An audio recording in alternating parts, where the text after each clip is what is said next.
પ્રમાણિકતા ન છોડે, નીતિ ન છોડે એવી એને અત્યારથી તૈયારી કરાવો. જો એ બાળક સમાજને એક સુંદર પ્રદાન તમે કરશો, સમાજને એક આવો વિદ્વાન અથવા સેવાભાવી બાળક આપવો એ પણ એક સુંદર પ્રદાન છે. સમાજ આપણી પાસે આશા રાખે છે એવો બાળક આપીએ કે જે સમાજનું કલ્યાણ કરે, ગામમાં સ્કૂલ કાઢે, દવાખાનું કાઢે, પ્રયત્ન કરે, લોકોનું કઈ રીતે હિત થાય એવી જાતના પ્રયત્ન કરે, તો ગામને તમે એક સુંદર બાળક અથવા રત્ન આપ્યું છે. પણ ગામને હેરાન કરે, ચોરીઓ કરાવે, કોઈના ઘર બાળી દે અને તોફાન કરાવે, તો તમે સમાજને એક અનિષ્ટ તત્વ આપ્યું છે. હા, આપણે સમાજને એવો દીકરો આપીને જાઓ, એવું પ્રદાન કરીને જાઓ કે જે દીકરો સમાજનું કલ્યાણ કરે, તારે સાચી દાસ ભક્તિ કહેવાય. હા, એટલે જો રામજી લક્ષ્મણજીને કેળવી રહ્યા છે, પાણી ફળ નથી આપતા, ઊંઘવાનું પણ નહીં, બ્રહ્મચર્યનું પાલન તો કરે જ છે. એ જ દિવસે રામજીએ કહ્યું કે જો લક્ષ્મણ, તમારે ફળ લેવા જવાનું, ઉત્તર દિશામાં જાઓ, પશ્ચિમ દિશામાં જાઓ, પૂર્વમાં જાઓ, પણ દક્ષિણ દિશામાં જવાનું નહીં. ભગવાને કહ્યું નહીં એવું પ્રભુ. થોડા દિવસ તો અમને આ કહ્યું માન્યું, પણ જુવાનિયાઓનું મગજ છે ને ભાઈ, એ હઠીલું હોય, જરા મન કેવું છે કે જયારે ચંચલ હોય, ના કેમ કે છે કે જરૂર હોવું જોઈએ. અહીંયા ગંદકી કરવી નહીં એવું લખ્યું હોય ત્યાં જ આપણે ગંદકી કરીએ. આપણું મન એવું અવળચંડું છે. અહીંયા કોઈ હસવું નહીં તો ત્યાં જ બધા હસશે, કારણ કે આપણી અવળચંડાઈ છે મનની એવી. લક્ષ્મણને વિચાર આવ્યો કે ભગવાન મને દક્ષિણ દિશામાં જવાનું કેમ ના પાડે છે, કઈ હોવું તો જોઈએ છે. એટલા જુવાન મગજ છે ને કે ચાલને ભગવાન ક્યાં જોવા બેસી રહ્યા છે, આજે હું જઉં દક્ષિણ દિશામાં. આપણને બીક તો ભય તો છે નહીં કોઈનો, એટલે દક્ષિણ દિશામાં ગયા. જો વડીલની આજ્ઞાનું ઉલ્લંઘન કર્યું. હા, ઘણીવાર વડીલો અથવા વૃદ્ધો, ગણપતિની પૂજા એટલે વૃદ્ધોને માન આપવાનું. જે સમાજમાં વૃદ્ધોનો તિરસ્કાર થતો હોય, જે સમાજમાં વૃદ્ધોની મશ્કરીઓ થતી હોય, જે સમાજ વૃદ્ધો તરફ ઉદાસીનતા બતાવતો હોય, એ સમાજનું બહુ જલ્દી પતન થાય છે. હા, કારણ કે વૃદ્ધો પોતાનો અનુભવનું જ્ઞાન આપે છે કે જો આમ નહીં આમ કરો. એટલે જુવાનિયાઓ, જે સમાજમાં જુવાનિયાઓની શક્તિ અને વૃદ્ધોની અનુભવ જ્ઞાન એ બંનેનો સમન્વય થાય તો સ્વર્ગ ઉતરી જાય. હા, વૃદ્ધોનું અપમાન ન કરાય. દાદા બેસો, હવે આ કામ કરીએ છીએ, તમે એમને માર્ગદર્શન આપો. એટલે એમની બુદ્ધિ, અનુભવ જ્ઞાન અને આ જુવાનોની શક્તિ, એ બંનેનો જો સમન્વય થાય તો આ સૃષ્ટિ ઉપર સ્વર્ગ આવી જાય. હા, પણ કોણ જાણે કેમ હમણાં એવા વિચારો આવે છે કે બંનેની વચ્ચેની જે તરળ છે ને એ દાડે દાડે પહોળી થતી જાય છે. જુવાનિયાઓને એમ લાગે છે કે ઘરડાઓ નક્કામાં કચકચ કરે છે, અને ઘરડાઓને એમ લાગે કે હાલો કળિયુગ આવી ગયો. આ જુઓ તો ખરા કેટલા બધા બગડી ગયા છે. આવા આને કેમ થાય, બંને સમજવાનું. ઘરડાઓએ પણ વિચાર કરવાનો કે ભાઈ એની ઉંમર છે, અત્યારે એને ફરવા જોઈએ, એને કૂદવા જોઈએ, એને રમવા જોઈએ, તેને છૂટ આપો. થોડોક ઉદાર થઈ જાઓ. અતિશય કડક થઈએ ને તો બહુ મુસીબત આવી જાય. એક વખતે દિવાળીના દિવસ આવ્યા. ઘરમાં દાદા આરામ ખુરશીમાં સૂતેલા, એમના પગમાં સામાન્ય સંધિવાનો રોગ થયેલો.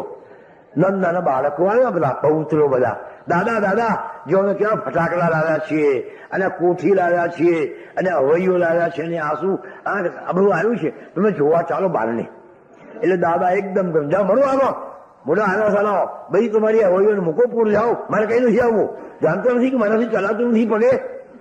એમ એક તોફાની બારકસભાઈ ઉભો થયો, તે એટમ બોમ્બ લઈ આવ્યો આવો, અને દાદાની ખુરશી પાછળ એટમ બોમ્બ મૂક્યો અને સળગાયો. ધડાકો થયો કે દાદા તાર થાર કરતા બહાર નીકળી ગયા. દાદા નતું જલાતું ને, દાદા નતું જલાતું ને. શું બોલે દાદા?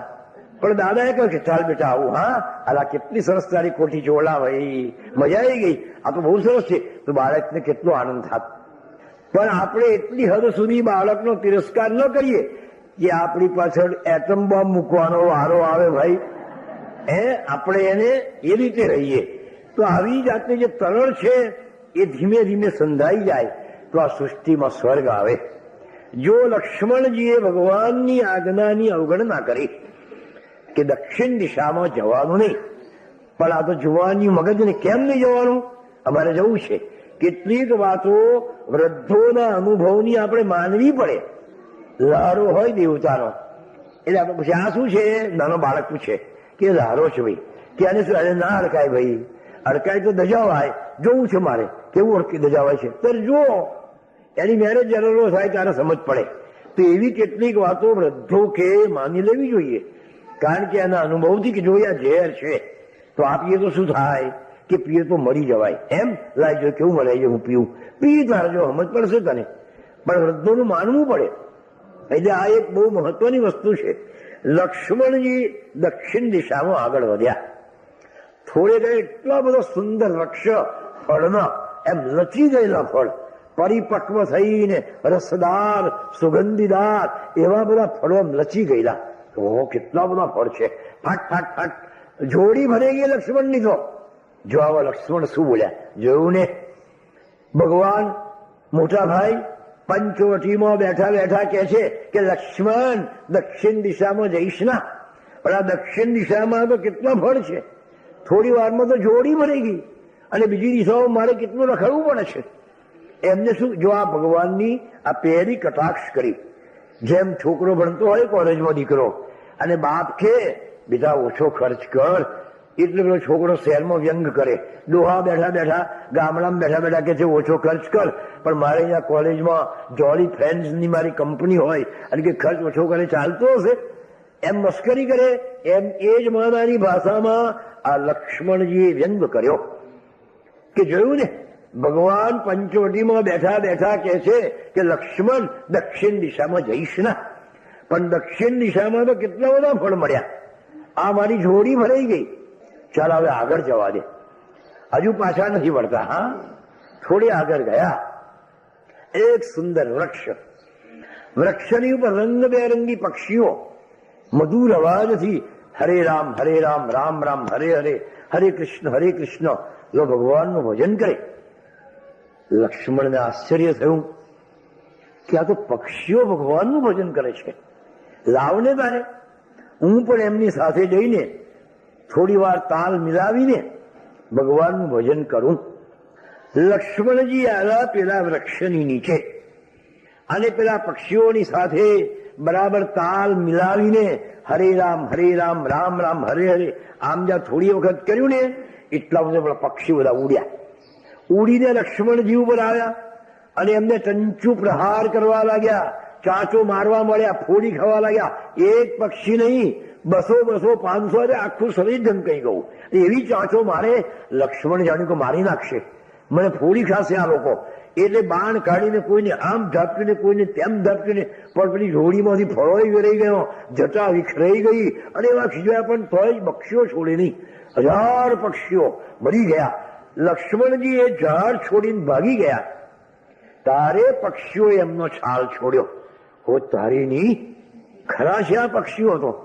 હું એમની સાથે તાલ મિલાવીને ભગવાનનું ભજન કરવા ગયો તો મને જ ફોડી ખાવા લાગ્યા. એ તો સારું થયું કે હું નાઠો, નહીં તો એ હાડકા રહેવા દે મારા શરીરમાં, બધું ફોડી ખાત. આ બધી ચાંચો મારી છે, એ લોહીની ટસરો ફૂટી રહી છે, તરસ લાગી છે થોડી. લક્ષ્મણને વિચાર થયો કે એકાદ ઝરણું આવી જાય તો આ બધું ધોઈ નાખું, પાણી જરા 2 પોસ પીવું, જરા શાંતિ થાય. આ પક્ષીઓએ તો મને ખૂબ હેરાન કરી નાખ્યો, ચાલ આગળ જવું. હજુ પાછા નથી વળતા. દક્ષિણ દિશામાં આગળ ગયા, એક સુંદર ઝરણું જોયું પાણીનું, કે બહુ સરસ છે આ તો, ચાલ મજા આવી ગઈ. એ તો પાણીમાં ઉતર્યા અને આમ કરીને જ્યાં પોશ ભરવા જાય છે તો પાણીને બદલે રેતી જ આવી, અને રેતી પણ તદ્દન કોરી કટ, પાણીનો સ્પર્શ જ નહીં થયેલો. લક્ષ્મણજીને આશ્ચર્ય થયું કે આટલી બધી પાણી રહે છે છતાં પાણીનો સ્પર્શ આ રેતીને થયો નથી, અને મારા હાથમાં ઊંડે જઈને હું લઉં છું તો કોરી જ રેતી આવે છે, પાણી તો આવતું જ નથી. આ તો આશ્ચર્ય, કેટલી પોસો ભરી પણ રેતી જ આવે, અને રેતી કોરી.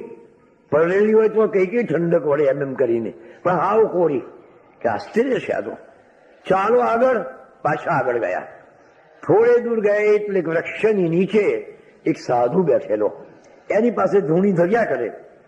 પેલા સાધુના હાથમાં એક મોટો છરો, ચપ્પુ, એના વડે પોતાના શરીરમાંથી માંસ કાપે અને માંસ પેલી ધૂણીમાં શેકે અને પાછું પોતે જ ખાય. આ લક્ષ્મણને આશ્ચર્ય થયું કે આ માણસ પોતાનું જ માંસ શેકીને પાછો પોતે જ ખાય છે. કેવું પડે ભાઈ. ચલો આગળ ચાલો. વળી પાછા આગળ ગયા. થોડે દૂર ગયા એક સુંદર કિલ્લો જોયો કે કિલ્લાની પાછળ શું હશે? કોઈ નગર હશે, કોઈ શહેર હશે. લાવ તપાસ કરું.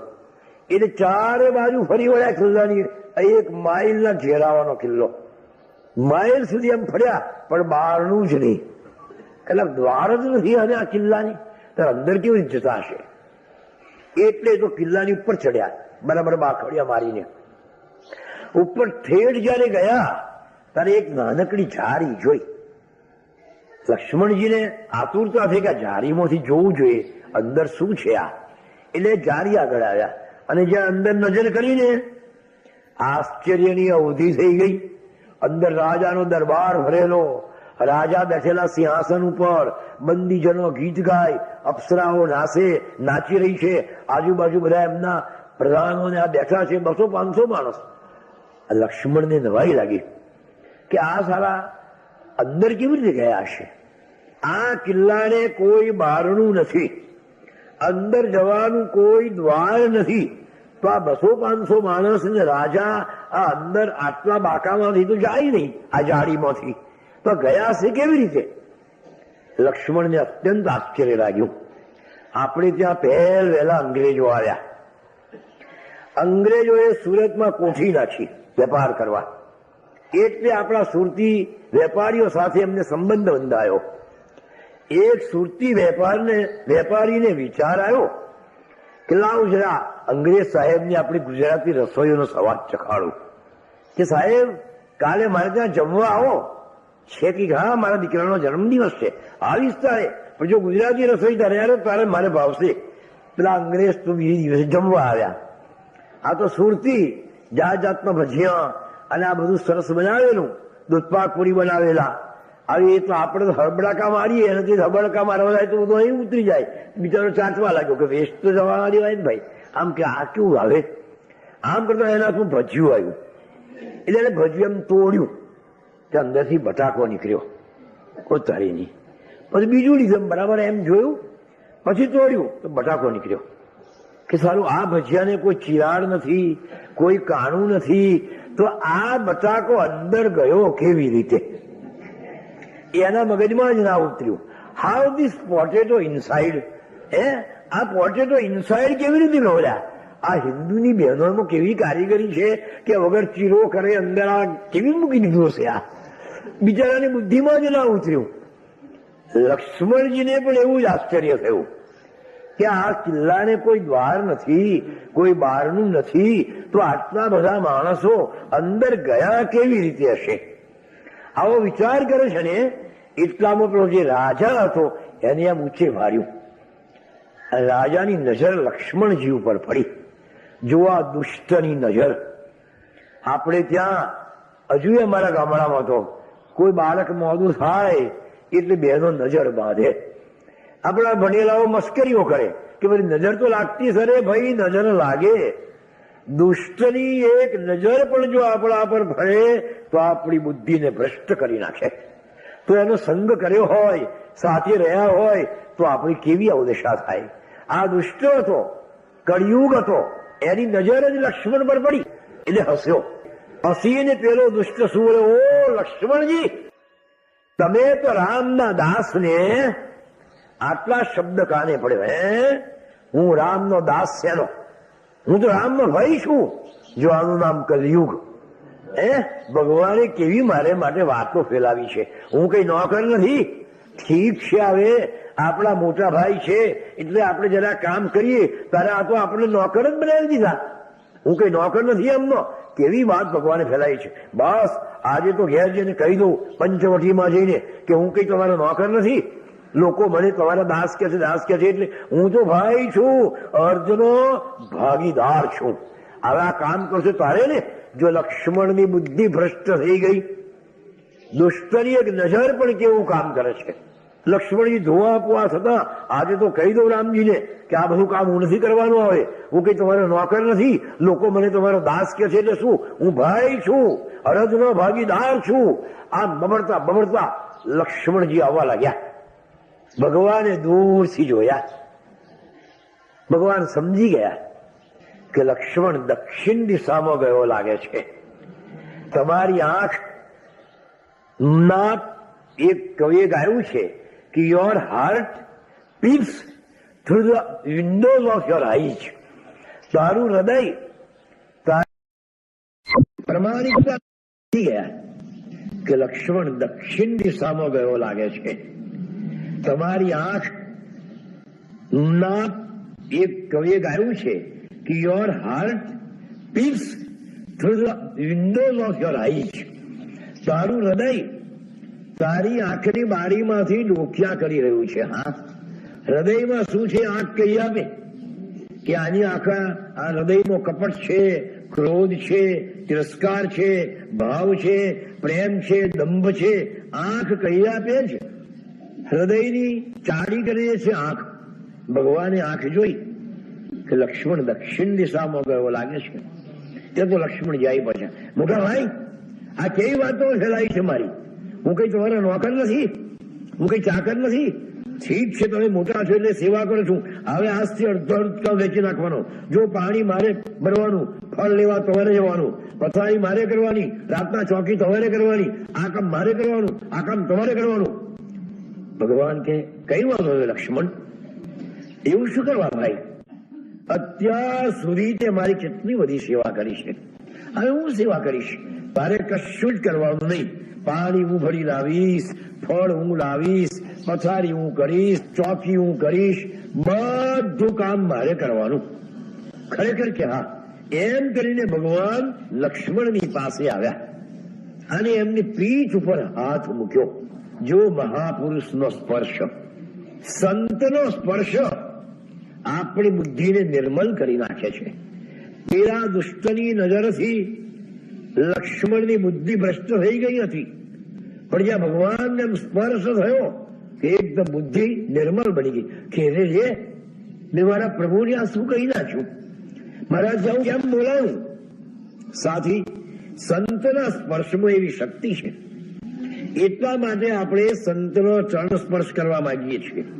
કેટલાક સંતો માથે હાથ મૂકે છે, કેટલાક ખાસ કરીને સ્વામિનારાયણ સંપ્રદાયના સંતો આમ બરડા પાછળ દિબ્બો મારે છે, કોઈ વળી એમ ખભા પર હાથ મૂકે છે. પણ આ સંતના સ્પર્શમાં એવી શક્તિ છે. સંતનો સ્પર્શ થાય એટલે સંતના શરીરમાં રહેલી એની તપશ્ચર્યાની જે સાત્વિકતા છે, એના જે અણુઓ છે આપણામાં આવે. જેમ બેટરીમાં જેમ પ્રવાહ જાય ને, ઇલેક્ટ્રિકનો પ્રવાહ જાય, એમ સંતના શરીરમાં રહેલી જે સાત્વિકતાના અણુઓ છે એ આપણામાં પ્રવેશે અને આપણી બુદ્ધિ નિર્મળ બની જાય, અંતઃકરણ શુદ્ધ થઈ જાય. એટલે સંતનો સ્પર્શ ઈચ્છનીય છે, હા, આદરણીય છે. એટલા માટે આપણે સંતનો સંસ્પર્શ કરીએ છીએ કે જેથી આપણી બુદ્ધિ નિર્મળ બને, આપણું અંતઃકરણ શુદ્ધ થાય. ભગવાનનો સ્પર્શ થયો, લક્ષ્મણની બુદ્ધિ નિર્મળ બની ગઈ. કે રે મેં આ શું કર્યું મોટા ભાઈ? મેં ન બોલવાના શબ્દો આપને કહી નાખ્યા, મને ક્ષમા કરો. કે લક્ષ્મણ દક્ષિણ દિશામાં ગયો હતો ને? કે હા પ્રભુ, એનું જે મેં ના પાડી તને, જો વડીલોની આજ્ઞાનું ઉલ્લંઘન કરવાનું આ પરિણામ, મેં તને ના પાડેલી ને કે હા, પણ મારું મન કાબુમાં રહ્યું ના અને હું ગયો. ભગવાન હવે ભૂલી જાઓ, પણ મેં જે દ્રશ્યો જોયા એ મને સમજાવો. કે બોલ, તે પહેલું શું જોયું? કે પહેલા એક વૃક્ષ હતું, એ વૃક્ષની ઉપર રંગબેરંગી પક્ષીઓ બસ રામ રામ નું ભજન કરે. મોટા ભાઈ, હું એમની સાથે ભજન કરવા ગયો એ વૃક્ષની નીચે, તો પેલા પક્ષીઓ ઉડીને મને એટલો ચંચુ પ્રહાર કર્યો, ફોડી. એ તો સારું થયું કે હું ભાગી ગયો, નહીં તો હાડકો જ રહે મારા. બધે મને ફોડ્યા, 1000 પક્ષીઓ હશે, ફોડી ખાત. ભગવાન મને આ ના સમજ પડી કે આ પક્ષીઓ, હું એમની સાથે ભજન કરવા ગયો ત્યારે મને ફોડી ખાવા, ચંચુ પ્રહાર કરીને મારી પાસે કેમ આવ્યો, કેમ મને આવો દુઃખ આપ્યું, કેમ હેરાન કર્યો, એ મને ના સમજાયું. ભગવાને કહ્યું સમજવું છે કે સાંભળ, આ બધા કળયુગના ભગતો રામ રામ કરતા જશે અને જે આવશે અને ફોડી ખાશે. આવો ભજન કરવા, ગજવામાં હોય તો મૂકતા જાઓ. અહીંયા કલયુગના ભગતો બધા માત્ર પૈસાને માટે જ ભજન કરશે. આપણે જોઈએ છે ને ભગતો, કેટલાક એક નાઇટના મારા 500 રૂપિયા છે ચાર્જ. એ પણ નાઇટ બોલે પાછા ઇંગ્લિશમાં. એક નાઇટના મારા 500 રૂપિયા ચાર્જ છે.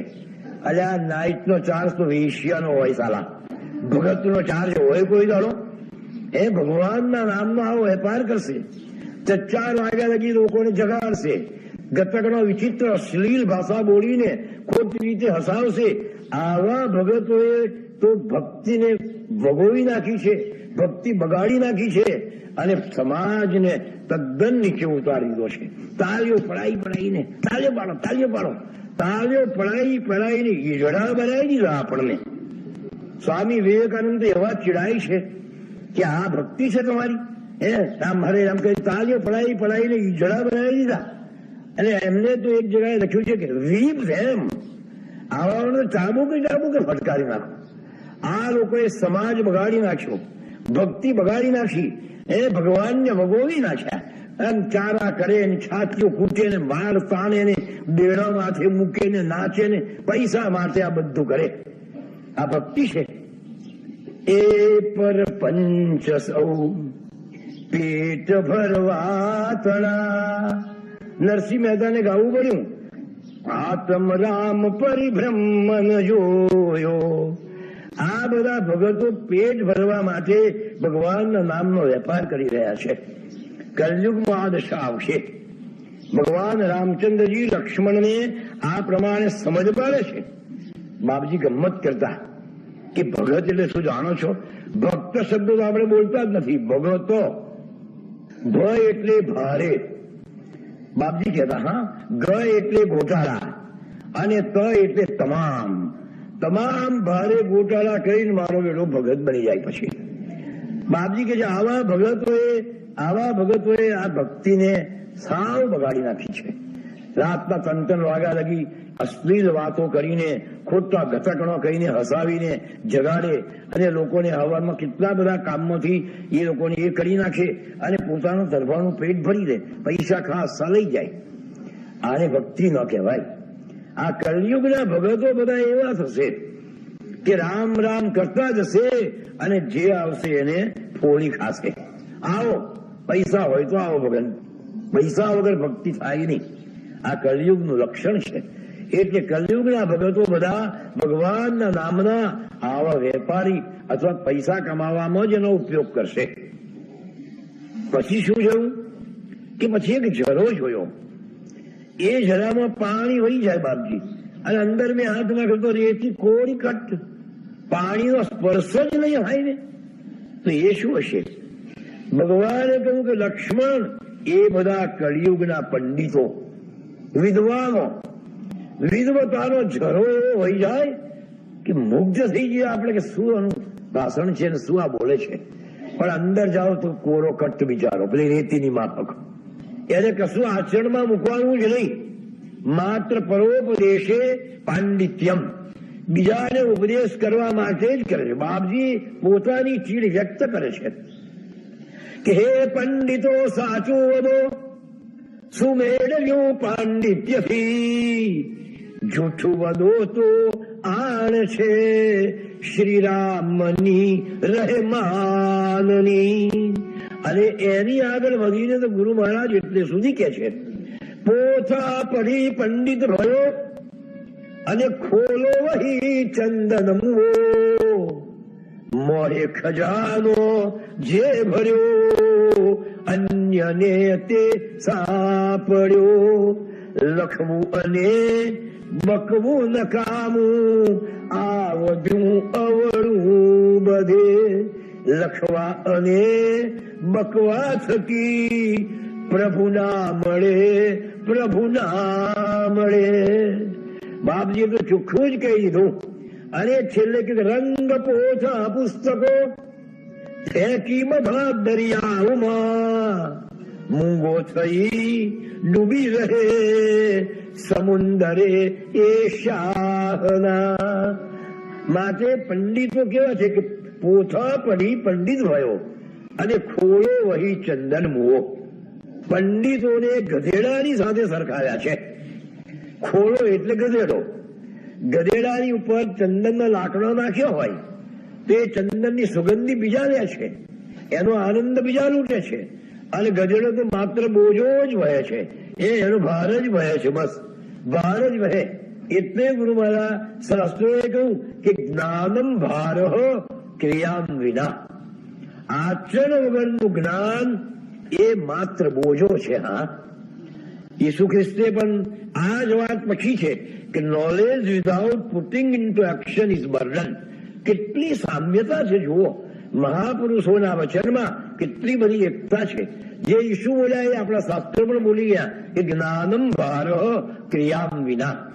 આચરણ વગરનું જ્ઞાન એ માત્ર બોજો છે. અને એ જ ભાવો ઈસુ બોલ્યા કે knowledge without putting into action is burden. જે જ્ઞાનને તમે આચરણમાં ન મૂકો એ જ્ઞાન બોજો છે. આજે આટલા બધા કથાકારો, ભાષણકારો, લાખો માણસો ભેગા કરે છે.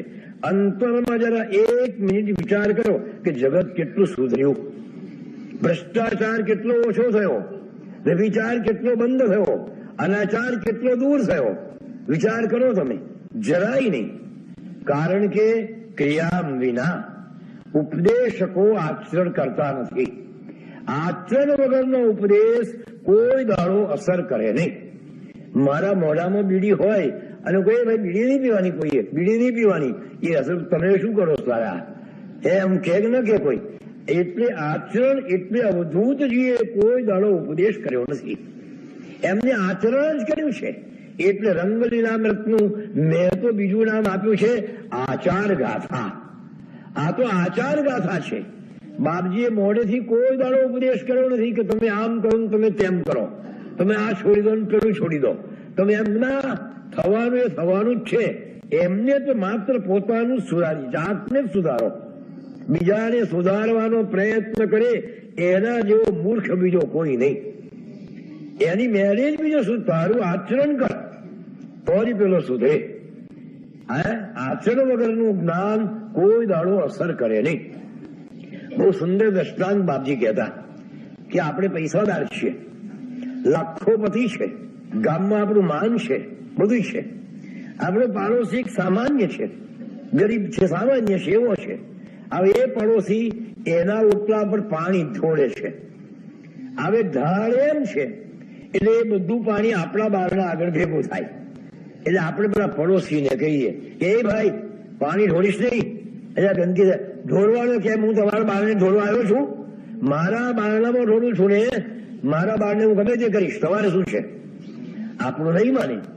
આપણે આટલા બધા ગામમાં પ્રતિષ્ઠિત છીએ, શ્રીમંત છીએ, લાગવગ વાળા છીએ, છતાં પેલો પડોશી આપણું નહીં માને. અને 200-500 રૂપિયાનો પોલીસ વાળો સરકારી આવીને એટલે એ તો પાણી નહીં ઢોળ ના, સારું સાહેબ કાલથી નહીં ઢોળવું, આવે કાલથી નહીં ઢોળવું. તો પોલીસનું માને છે, આપણું માનતો નથી. કેમ નથી માનતો? આપણે એના કરતા પૈસાદાર છીએ, શ્રીમંત છીએ, અથવા તો એ બધી રીતે આપણે સારા છીએ, છતાં આપણું નથી માનતો. અને પેલા 50-200-500 રૂપિયાના પોલીસ વાળાનું માને છે સાથી. એ પોલીસ નથી બોલતો, પણ પોલીસની પાછળ સત્તાનો ફોર્સ છે. સત્તા છે પોલીસની પાછળ, સરકાર છે. એટલે એને કયું માનવું જ પડે પોલીસનું, કારણ કે પોલીસની પાછળ સત્તાનો ફોર્સ છે. તેમ જ્યાં સુધી આચરણનો ફોર્સ ન હોય ત્યાં સુધી ઉપદેશ અસર કરે જ નહીં. જે ઉપદેશ કરનાર છે એ આચરણમાં ન મૂકતો હોય અને માત્ર પછી ઉપદેશ કર્યા કરે તો એવો ઉપદેશ કોઈનું કલ્યાણ કરે નહીં. વિવેકાનંદ સ્વામી તો એટલે સુધી કહે છે કે જાતે ન આચરતો, માત્ર જેને આચાર પ્રચાર અથવા ભાષણ જ કર્યા છે અથવા ઉપદેશ કર્યો છે, જાતે ન આચરતો જેણે માત્ર ઉપદેશ જ કર્યો છે એવો એ જ દેશનું સર્વ સત્યાનાશ કાઢી નાખ્યું છે. આ સ્વામીજીનું વાક્ય છે, મારું નથી, વિવેકાનંદ સ્વામીનું, કે જેને માત્ર આચરણ ન કરતો ઉપદેશ જ કર્યો એને આ દેશનું ધર્મનું સર્વ સત્યાનાશ કાઢી નાખ્યો. આચરણ વગરનો ઉપદેશ અસર કરે નહીં. ભગવાન રામજી કહે છે કે લક્ષ્મણ એ જે ઝરો જેવો ને એ પંડિતો બધા કલયુગના એમ એવો ઝરો વહી જાય વિદ્વતામાં કે પલભર આપણને લાગે કે શું એની વિદ્વતા છે, પણ એના અંતર જીવનમાં જુઓ ભાઈ, કોરો કટ્ટ આપણને લાગશે કે આ માણસ આવું કરે છે, આમ બહાર તો કેવો દેખાય છે અને અંદર આવો છે. મરે પોથી સુજવાબત પંડિત, બાપજી કે છે, હા હું નથી કેતો, પણ દિલ ધોતી માં બીગરો હે. આ મારા જેવો એક કથા કરતો હતો, એક ભક્તિ આવીને ધોતી મૂક્યું. મહારાજ તો કથા ત્યાગની કર્યા કરતા હતા બધી, અને ધીમે રહીને ધોતી અને એમ જોઈ વળ્યા એમ કે ઝીણું છે કે જાડું છે, પણ અંતર